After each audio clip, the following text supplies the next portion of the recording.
In a village where secrets were buried deeper than graves, a baby girl was born under a blood moon, with two heads, each with its own mind, its own soul, and its own destiny. Some said she was cursed. Others whispered her mother had committed a sin so grave even the spirits turned away.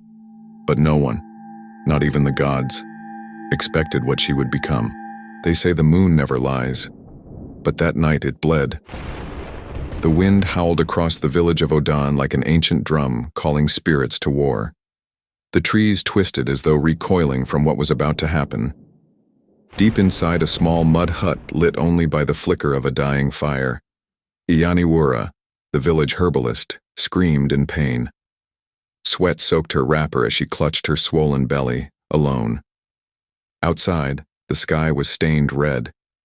The villagers whispered that a blood moon had risen, an omen of punishment, of broken covenants, of ancient spirits awakened. But Iyaniwura didn't care. She had already made her choice. Just hours before, she had crept into the forbidden grove, where even the bravest men feared to tread. She knelt at the hidden shrine of the Orisha of Balance, a spirit so feared its name was spoken only in dreams. With trembling hands, she poured blood and oil on the shrine, whispering words that should never be uttered by mortal tongues. "Spare my child," she begged. "Even if it costs me my soul, let this one live." As thunder cracked in the heavens, Iyaniwura gave one final push. A cry pierced the silence. Then another. Two cries, from one body. The midwife fainted at the sight. The child was born with two separate heads, each blinking into the world with different eyes, different minds, and unknowable destinies. And so it began. But behind the cries of a newborn, something darker was watching. The child had two heads, but it was the silence of the villagers that screamed the loudest. The sun rose over Odan with a heavy heart. As the villagers gathered at the market square, the whispers had already begun. "She has two heads. She's cursed. She's not human." No one dared say it out loud near Iyaniwura, but their eyes spoke with sharp tongues. Even the elders, who once called her wise woman of the leaves, now watched her from the corners of their judgment. Inside her hut, Iyaniwura held her daughter, Aduke, wrapped in cloth, trying to quiet the cries of the two heads. The right head, Nimi, cried softly and often stared with innocent curiosity. But the left head, Ara, wailed with rage, her eyes burning with something older than her days. Iyaniwura prayed, fasting and burning herbs, hoping one of the heads would fade away or that the gods would change their minds. But the child grew, and the whispers outside grew louder. The midwife who helped during the birth vanished from the village days later. Some said she went mad. Others said the gods took her for witnessing what should not have been born. Even the trees outside Iyaniwura's hut leaned away now. And though she sang lullabies to soothe her baby, Iyaniwura could feel it deep in her bones. She had broken something sacred, and the price was just beginning. A name gives you identity, but what do you do when your very identity divides itself? In Yoruba tradition, a child's naming ceremony is sacred. It is the day a soul is announced to the world, surrounded by song, drumming, libations, and prayers. But when the seventh day came for Aduke's naming, the drums were silent. No one came. No elder offered blessings. No chants were raised. Iyaniwura, determined to uphold tradition, set the calabash before her child alone. She looked at each head. The right one giggled. The left scowled. Her heart tore in two. "You will be called Aduke," she whispered. "The one loved by all." But the left head, Ara, hissed, a sound no baby should make. The candle flickered. The breeze turned cold. Iyaniwura reached for her charms, holding them close. "Let this child be whole," she pleaded to the ancestors. But they did not answer. Later that day, a child from the village wandered too close to her compound and peeked through the window. When he saw Aduke's two heads, he screamed so loudly that his father beat him for lying, until he saw it himself. That night, the child's parents packed and left the village. Iyaniwura sat alone by her fire. She didn't know if she had given her child a name, or two names to a curse. Most children learn to walk with their feet. Aduke had to first learn which head would lead. Years passed. Aduke grew quickly. Her body was strong, healthy, more than healthy in fact, but her heads were never in sync. Nimi loved listening to birds, enjoyed stories, and giggled when Iyaniwura played the drum. Ara, on the other hand, grew easily irritated, demanding silence, snapping at her mother and scaring animals away with her sharp gaze.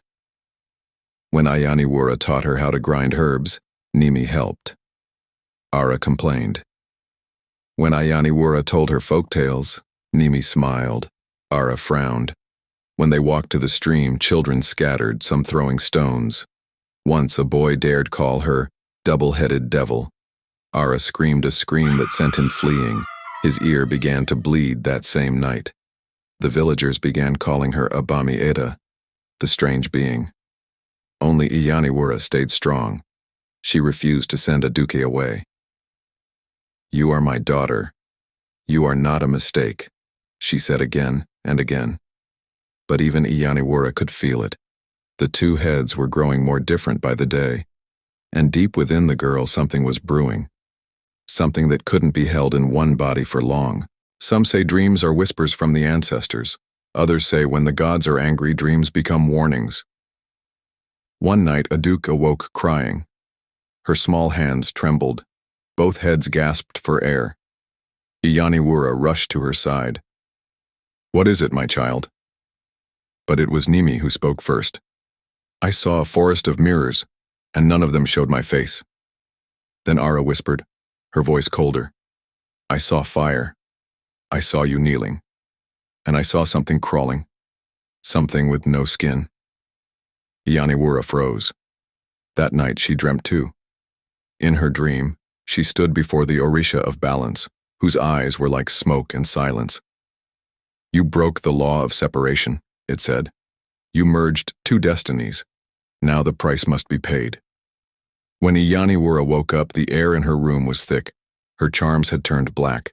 Her altar had cracked. And on Aduke's mat, drawn in ashes, were two spirals, twisting away from each other. The message was clear. The time for hiding was running out.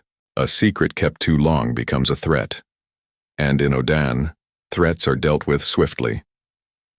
Word of Aduke's strange condition had finally reached the ears of Chief Olowu, a stern man whose authority was as absolute as the sun rising in the east. He summoned the council of elders to his compound. "A child with two heads, living among us like nothing is wrong," he growled. "This is an abomination. It brings unbalance. We must act." Some elders nodded. Others hesitated. But fear had already taken root in the village. That night drums did not play. The moon, now waning, hid behind clouds. Iyaniwura sat by her hut's fire, grinding herbs when a child came running. "Mama Aduke, Chief Olowu says they're coming for you." Iyaniwura's hands went numb. Her heart raced. She held Aduke close, whispering to both heads, "No matter what happens, I will not let them take you." Ara growled. Nimi wept. The fire crackled as a shadow passed by the window. And so it began, not just a fight for acceptance, but a fight for survival. Sometimes courage enters a story quietly, like a breeze through cracked windows. His name was Sei, a wiry, bright-eyed boy who was more curious than cautious. He had heard of the girl with two heads, but unlike the others, he wasn't afraid. Instead, he was fascinated. One afternoon, while searching for his lost goat near the forest edge, he saw her. Aduke, sitting beneath a tree, her two heads arguing in hushed tones. He stepped closer. A twig snapped. Nimi turned and smiled shyly. Ara hissed, "Go away, goat boy." But Sei didn't run. "You're different," he said, "but not scary." Aduke looked surprised. So did Iyaniwura, who watched from the hut. No one had ever spoken to her daughter with kindness. Over the weeks, Sei kept coming. He brought fruit, stories, and questions. He talked to both heads, Nimi made him laugh. Ara challenged him with riddles. Aduke began to smile more, and for the first time in years, Ianiwura whispered a prayer of gratitude. In a world that feared her, one boy dared to see her soul. Some truths are forged in fire, and fire always reveals what lies beneath. During the Festival of Light, every child in the village was required to carry a lit torch to prove their purity of spirit. It was tradition, and tradition in Odan was sacred. Sei convinced the elders to let Aduke participate. Chief Olawu protested. A cursed child with 2 heads? No, she will desecrate the ceremony. But Sei stood firm. If she fails, punish me instead. Reluctantly, the elders agreed. That night, villagers lined the sacred path. Children with torches marched one by one. Then Aduke stepped forward. She held her torch high. Nimi beamed with pride. Ara scowled at the watching crowd. The moment she took her first step, a gust of wind blew out half the torches, except hers. The villagers gasped. Some cried, "She's using dark powers." Others knelt in awe. Chief Olowu's face turned pale. "This is not normal," he muttered. But in her heart, Aduke felt something shift. Balance. Power. A stirring. The Orisha was watching again. Every culture has stories they fear to tell aloud. This was one of them. One evening, Sei sat with Ianiwura, asking about Aduke's birth. She hesitated, but then told him an old tale. Long ago, there were twin girls born in a distant land. Mirror images of each other. One was light, one was dark, but their mother feared they'd be separated in life or death. So she begged the gods to make them one soul, one body. Sei leaned forward. What happened? The gods agreed, but warned her, balance cannot be forced. If either side takes over, destruction will follow. Sei's eyes widened. Ianiwura met his gaze. That's the tale, but not all tales are fiction. Outside, Aduke stood under the moonlight, her eyes closed, both heads whispering to each other. Inside her, something ancient stirred. And in the distance, thunder rolled again. Fear, when left to grow, becomes something worse than evil. It becomes law. Chief Olowu had had enough. That girl will not be the downfall of Odan. She is not just cursed, she is dangerous, he told the elders. He devised a plan. He would declare a day of purity, during which all spiritual anomalies would be purged from the village. The target? Aduke. She will either pass the sacred test or be cast into the forbidden forest.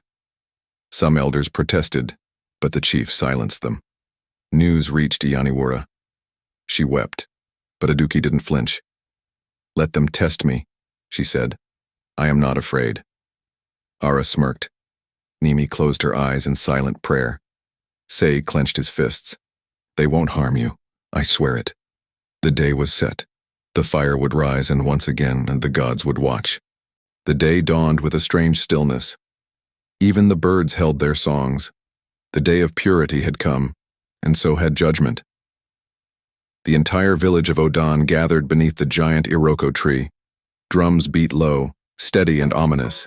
Incense clouded the air. The sacred fire blazed at the center of the circle.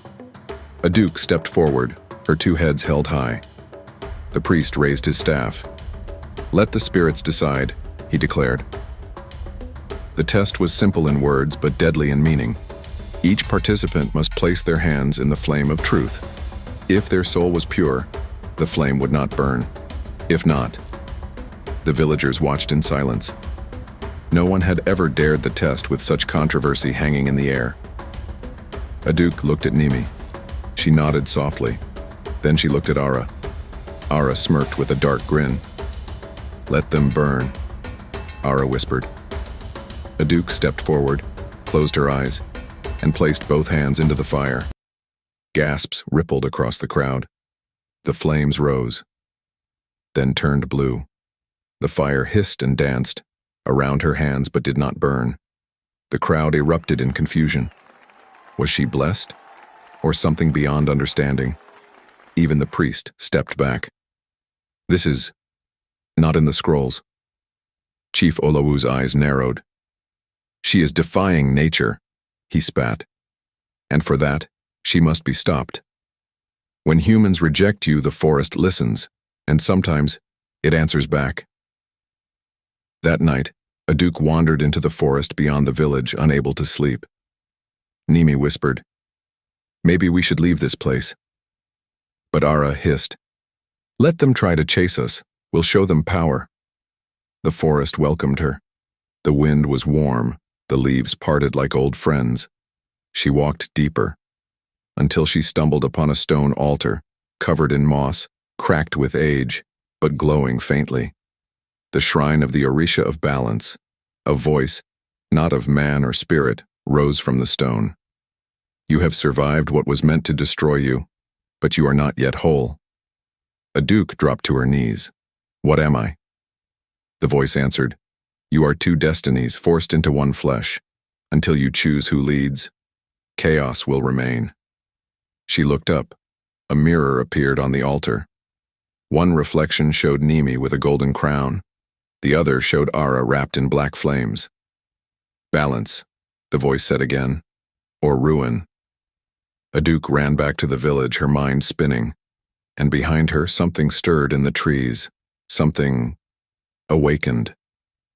When you walk with someone carrying fire, you must know when to stand beside them and when to run. Sei had begun to notice changes in Aduke. Sometimes she smiled like sunshine, and her words were soft like feathers. Other times she glared at him with fire in her eyes, her voice laced with something heavy and ancient. One day, as they walked by the river, Sei grabbed her hand. "Aduke, are you all right? You're changing." Nimi whispered, "I don't know who I am anymore." But Ara sneered, "Maybe you should leave. You're just a weak village boy. You'll run away like the rest." Sei frowned. "I'm not afraid of you, either of you." Ara's eyes flared. "Then," Nimi cried. Aduke collapsed to her knees, both heads in agony. Sei held her, frightened. "You're fighting yourself," he said. "You have to find peace inside. Or else." Nimi looked at him with pleading eyes. Ara stayed silent. The battle inside her had begun, and peace seemed so far away. When fear fails, power takes over, and power in the wrong hands always seeks blood. Chief Olowu had had enough. The village was slipping from his control. People whispered that the girl might be chosen, not cursed, that his authority was weak. He summoned the dark priest, Baba Gabanka, from the hills, a man feared for his dealings with shadow spirits. "Rid us of the girl," Olowu said. "Make her vanish, or worse." Baba Gabanka smiled. "But what walks in two heads walks in two worlds. I will need blood and bones." That night they performed a forbidden ritual. A clay doll with two heads was buried under the Iroko tree. A raven was sacrificed. The skies turned black. In Aduke's hut, she woke up screaming. Nimi was burning hot. Ara was freezing cold. Iyaniwura poured water on her. Nothing worked. The Orisha's voice echoed faintly. "Your enemies have sent death. You must rise, or be taken." And for the first time since her birth, Nimi and Ara spoke in unison. "We're not ready to die. When spirit and flesh collide, something must give, something must change." Aduke stumbled out into the night, the stars spinning above her. Her body shook violently. Sei ran after her. Iyaniwura screamed her name. As the curse buried beneath the Iroko tree activated, Aduke fell. Lightning flashed, and then her body glowed. Aduke's heads lifted together, eyes shining. Her hair stood on end. A faint mark appeared on her chest, two spirals twisting into each other. Then suddenly, a voice not hers echoed from her throat. "Enough!" The winds died. The moon grew still. The fire in the chief's courtyard extinguished. People ran from their huts in terror. There she stood, two-headed, yes, but no longer afraid. Sei dropped to his knees. Even Ara was silent. Nimi whispered, "We are not monsters. We are balance." But the battle for her soul was only just beginning. Some marks are not drawn by hands but carved by destiny itself. At dawn, Aduke stood silently beneath the rising sun. The mysterious spiral mark on her chest glowed faintly, pulsing with every heartbeat. Iyaniwura fell to her knees, tears streaming down her face. "Orisha, what are you turning my daughter into?" Aduke looked down at her hands, still trembling, but not with fear. She felt it now.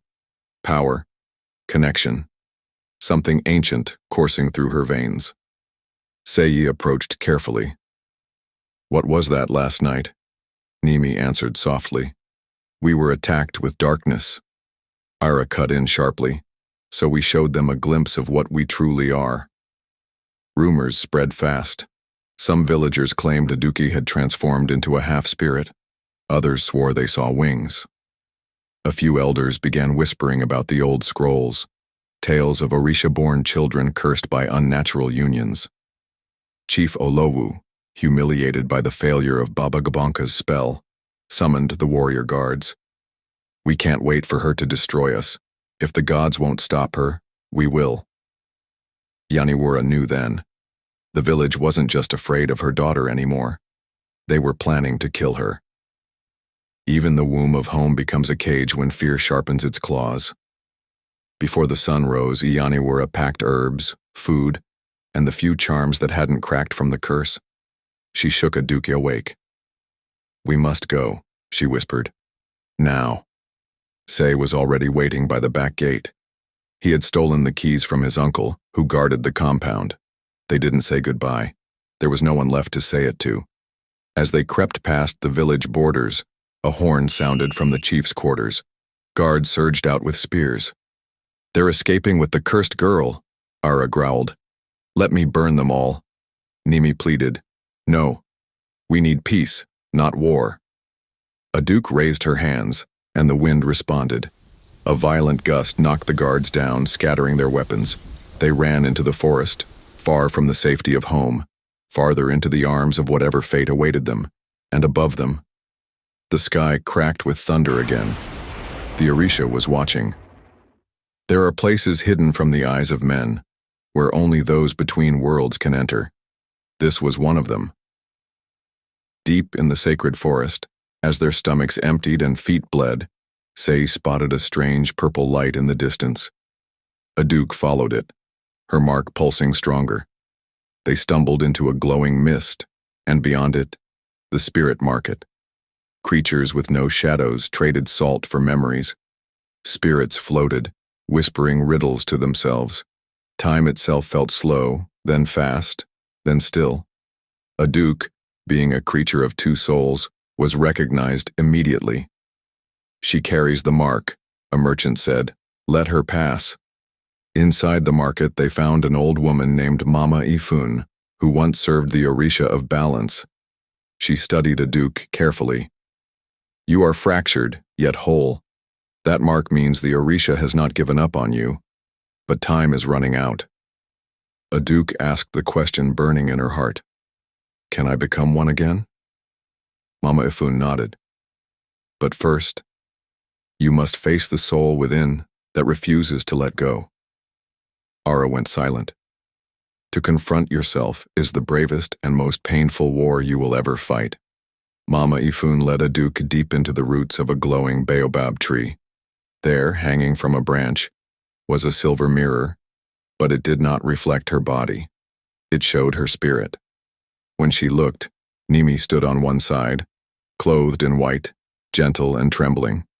Ara stood on the other, draped in smoke, fists clenched, teeth bared. Aduke stepped forward. "We must choose. We can't stay like this forever." Nimi cried, "I just want peace." Ara shouted, "Peace is weak. I protected us when they threw stones. I screamed when Mother was silent. I gave us strength." Aduke shook her head. "But strength without control destroys." The mirror pulsed. Then it shattered. Aduke collapsed. In the dark, a battle began. Inside her spirit, Nimi versus Ara, light versus fire. Only one could lead. Unless she found a way to let them share the soul. In the end, power is not in the fists we clench, but in the bridges we build within ourselves. In her trance, Aduke stood between Nimi and Ara. Each held out a hand. "Choose me," Ara demanded. "I will give you vengeance." "Choose me," Nimi whispered. "I will give you peace." Aduke fell to her knees, trembling. "I choose both of you." A pause. Even the winds inside her soul stopped moving. "Not one or the other. I choose balance. I choose unity. I am not half of anything. I am everything." The ground shook. Nimi and Ara looked at each other and merged. Two lights spiraled into one, forming a brilliant golden flame. Aduke awoke. Her chest burned, but it was not pain. For the first time ever, she felt whole. Mama Ifun nodded. "Now you are ready to return and reclaim your destiny." She left as an outcast. She returned as a storm. It had been several weeks since Aduke disappeared into the spirit market. In Odan, the village was still divided. Some believed the cursed child had finally perished. Others weren't so sure. The animals had grown restless. The wind howled at night like a warning. Then one evening, as the village prepared for the annual Feast of Ancestors, a figure walked through the gates. Aduke. Her body was the same, but different. She carried herself with calm and fire at once. The spiral mark on her chest glowed like a sun under skin. Chief Olawu rose in fury. "She dares return? Arrest her." But as the guards charged, Aduke lifted her hand. The ground shook. Their spears shattered in the air before touching her. "I am not here to fight," she said, "but I will not run anymore." The villagers fell silent. Iyaniwura emerged from the crowd, tears pouring. "My daughter." And just like that, for the first time in her life, Aduke stood, not as a monster, not as a curse, but as a force of balance. True power must pass through the fire of tradition. Only then can it be accepted. Despite her return, the village elders were unsure. Some believed she was possessed. Others whispered that she might be the Orisha's chosen vessel. But traditions demanded proof. Aduke would have to face the challenge of the Orisha mask, an ancient test designed for those suspected of divine calling. No one had passed it in over a century. The challenge? Wear the sacred mask, enter the Cave of Echoes, and survive a night alone. If you came back with the mask still on, you were pure. If not, you never returned. Iyaniwura begged her not to go. "They want you to die, Aduke." But she replied, "Let them test me. The Orisha knows who I am now." At dusk, the mask was placed on her head, wooden, carved with symbols, heavy with ancestral power. Then she stepped into the dark mouth of the cave, alone, where shadows whispered and silence had claws. Inside the cave, there are no lies, only the things you hide. Aduke walked slowly through the narrow walls of the Cave of Echoes. Every step echoed her past. She heard the first screams when she was born. She heard the cruel laughter of the children who threw stones. She heard the voice of Ara screaming at the world. She heard Nimi crying alone.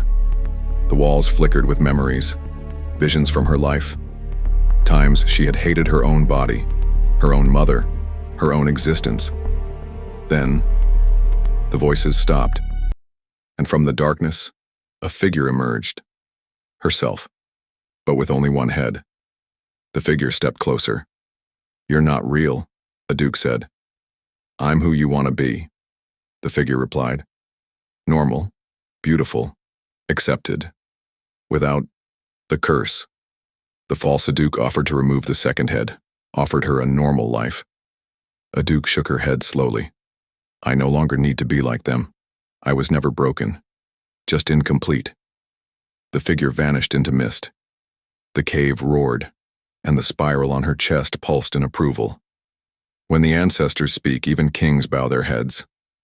As dawn broke, villagers gathered at the mouth of the cave, holding their breath. The elders chanted. Iyaniwura sobbed quietly. Then, A shadow appeared in the light. Aduke stepped out of the cave, the Orisha mask still on her head, but something else had changed. The mask had cracked open, revealing a perfect spiral of light at its center. Gasps spread. She passed. The eldest of the council, a blind woman named Iya Oyin, stood and declared, "The spirits have spoken. She is not a curse. She is balance. She is truth. She is the child of what we refuse to understand." Even Chief Olowu was forced to lower his head. Iyaniwura rushed to hold her daughter, but Aduke embraced her first. "You gave me life, even if it came at a cost." And the village, after years of fear, bowed. But a new test was still ahead. For power once awakened always attracts enemies. When light shines too brightly, the darkness always returns to challenge it. Far from Odin, in a forest of bones and ash, Baba Gabanka stirred. His ritual had failed, yes, but now he knew what Aduke had become, a vessel of divine power, a threat to his dark alliances, a soul he couldn't control. He summoned ancient spirits, the spine-eaters, twisted creatures that fed on broken destinies. "Bring her soul to me, tear her balance. I will not be defeated by a child." Back in the village, birds dropped from the sky. The wind turned bitter, and the spiral on Aduke's chest began to glow violently, warning her. Sei ran to her. "Something is coming." Aduke stood tall, her eyes glowing gold and fire. Let it come. Because now she was no longer running from her past. She was ready to fight for her future. Not all spirits seek peace. Some are born only to destroy what they cannot become. The sky over Odan darkened before sunset. Thunder cracked without rain. The wind carried no scent, no song, only silence. Suddenly, from the forest they came.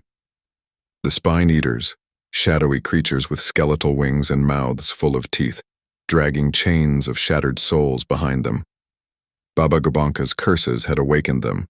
They did not walk. They glided, their screeches bending tree trunks. The villagers screamed and ran for cover. Chief Olowu tried to rally the warriors. Spears broke in midair. Shields melted in their hands. Sei ran to Aduke. "They're coming for you." Aduke's eyes burned golden. Her spiral mark began to glow. Nimi's calm and Ara's rage merged perfectly within her voice. "Then I will meet them." She stood in the center of the village square, arms open, as the sky cracked like a mirror above her. And when the first spine-eater lunged, she did not run. She welcomed the storm. In every battle, the greatest enemy is not the one outside, but the one within. The spine-eaters descended like death from above. Aduke raised her hands, and the earth answered. A ring of fire erupted around her, each flame carrying whispers of ancestors. She called upon the spirit of balance, and the Orisha answered. Each time a creature lunged, she split her power. Ara's fury as flame, Nimi's grace as wind. Still, Baba Gabanka watched from the shadows, chanting dark spells. Suddenly, he struck with a curse aimed not at Aduke's body, but her soul. Her knees buckled. Her two halves began to crack again. "You were never meant to survive," Baba Gabanka roared. But then, something unexpected happened. Sei ran into the circle of fire, chanting the words Mama Efun had taught him. "Where there are two, there is one. Where there is fear, there is faith. Where there is brokenness, there is power." Aduke rose, stronger, whole. Her spiral mark blazed with light, and her two heads spoke as one. "You are the curse, Baba Gabanka, and curses cannot touch balance." She raised her arms, and light consumed the sky. The darkest magic always ends where it began, in silence. As Aduke unleashed her full power, a beam of spiraling light shot upward, splitting the clouds. The spine-eaters screamed and dissolved into ash, their chains evaporating into song. Baba Gabanka stumbled backward. "No, no, I command spirits." "You command fear," Aduke said calmly. and fear no longer rules me. She stepped forward. With every movement, the ground healed beneath her. The spirits of the ancestors appeared, shrouded in white light, forming a circle around Baba Gabonka. One by one, they turned their backs on him. The ultimate punishment for a spirit worker. Rejection from the ancestors. He screamed, but no one listened. His body collapsed to dust, and as the first drop of rain fell on Odan in weeks, the spiral mark on Aduke's chest faded to a quiet glow. The battle was over. You don't always need to be whole to be powerful, but when you finally find your balance, even the world stands still to watch. In the days that followed, Odan changed. The village, once cold and cruel, now built a shrine in honor of the Orisha of balance. People came to Iyaniwura's hut, not with stones, but with offerings. Sei, ever by Aduke's side, helped build a small school where children like her could learn, protected. But what shocked the village most was what happened on the full moon. Aduke stood under the same Iroko tree where she had once been judged, and her two heads slowly merged into one, not in body, but in voice, in spirit, in clarity. She now spoke not as Nimi and Ara, but as Aduke the Balanced, the girl who had once been feared, now the very symbol of peace. The Orisha smiled in the wind, and Odan would never forget her name. Moral lesson. In our world, difference is often mistaken for danger, but sometimes what we fear the most is what we need to heal us all. Aduke lived on, not as a tale of terror, but a legend of healing. She became a seer, a spiritual guide, and protector of the balance between light and dark. Her story was told across villages. Children born different were now seen as unique, not cursed. And her mother, Iyaniwura, whose mistake had birthed a miracle, sat beneath the moon one night and whispered, "If I had to make that choice again, I still would." Because in the spiral of Aduke's journey, from rejection to redemption, was a lesson for the world. Balance is not the absence of struggle. It is the harmony between truth and pain. And as the last echo of the story fades, one truth remains. The girl born with two heads was never a curse. She was the answer we were too blind to understand. Dear viewers, you just heard a story that carries a powerful lesson, one that could change someone's life, open a mind, or heal a heart. But if you walk away without liking, sharing, or subscribing, it's like silencing the voice of our ancestors who passed down these tales. Don't let their wisdom fade. Don't be the reason the next person never hears this message. Like, share, subscribe. Let the story live on. Thank you for watching.